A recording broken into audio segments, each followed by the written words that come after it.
Welcome to cupán.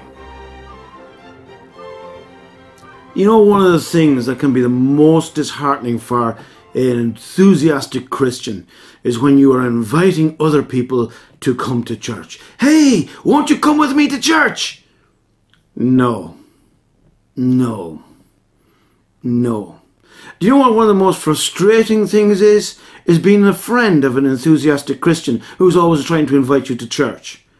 And you're there and you're going, look, get out of my face. Leave me alone. I don't want to go. I've no interest in church. It does nothing for me. Please stop inviting me. But that person's going, no, come on.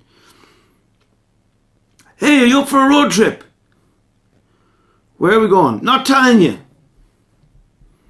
Yeah, okay, so you're still going to church, aren't you? Okay, yeah, I'm going to church. Are you going to come with me? No. Why not? I don't feel like it. Why not? Because I'm happy at home. Because I just don't want to go.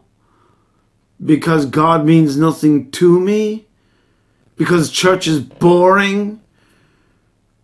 How many more reasons do I have to give you that I just don't want to go?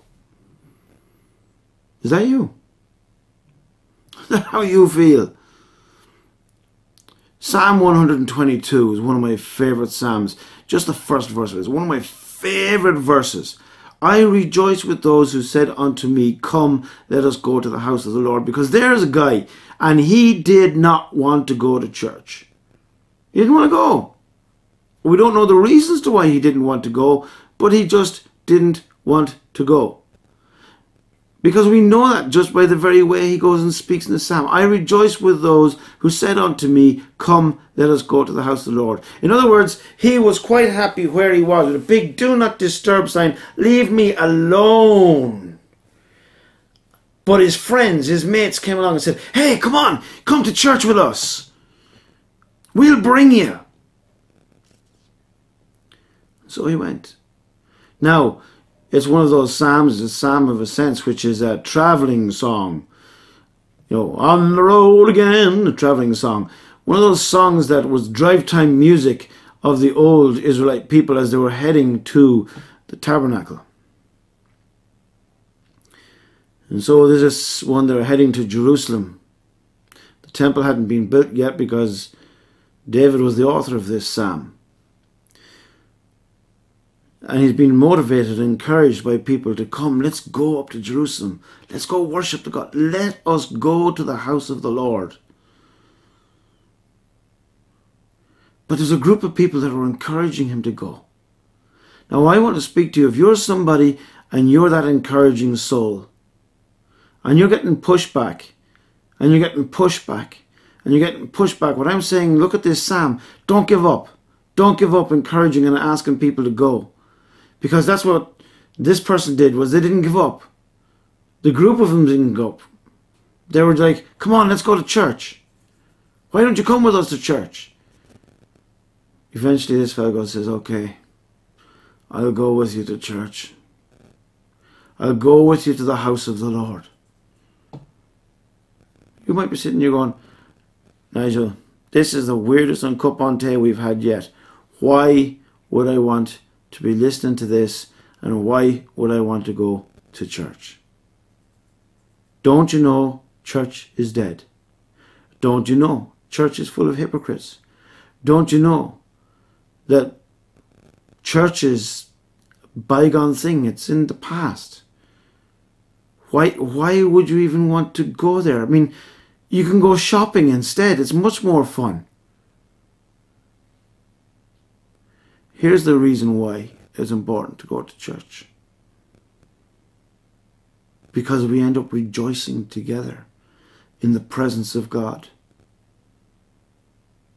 Where two or three of us are together, there is God in the midst. When we meet with fellow believers, we are encouraged and built up.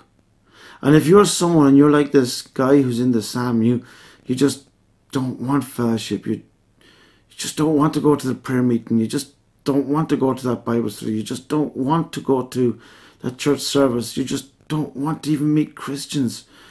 You just want to be left alone. Well, guess what? The very place you need to be is in all of those things. If nothing else but to vegetate in the presence of God. Just to be able to chill out with God's people. I rejoice with those who said to me, "Come, let us go to the house of the Lord." See, the end result of him going was he was rejoicing. He was blessed by being there. How can you be encouraged and built up in your faith unless you're in a position where you can be built up and encouraged in your faith? We all know the story of the coal that's in a fire and it's burning red hot. But as soon as you lift out that coal from the fire, it starts to cool and cool and cool till it gets cold. And then the life goes out of it. But if you pick up that coal again and put it back into the fire, it reignites and comes alive. I am encouraging you. If you're someone, you're like, oh, it's just too much effort to go to church. I'm saying, no, make the effort. You will be rejoicing with God's people. You will be built up in fellowship.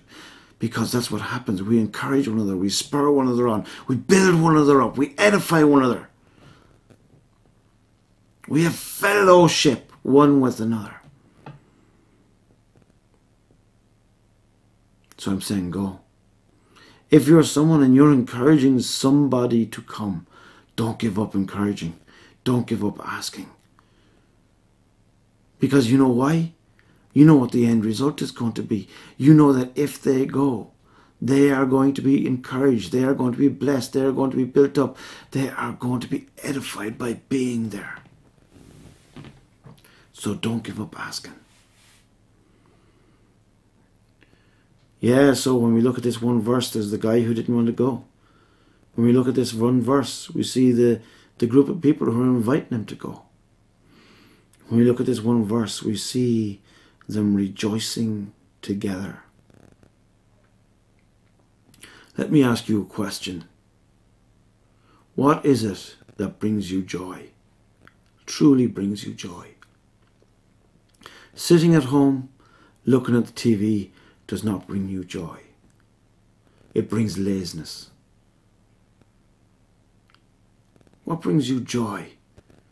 The only place that true joy can be found is in the presence of God.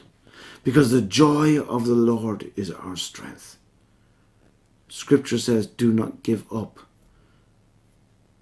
the assembly of meeting together.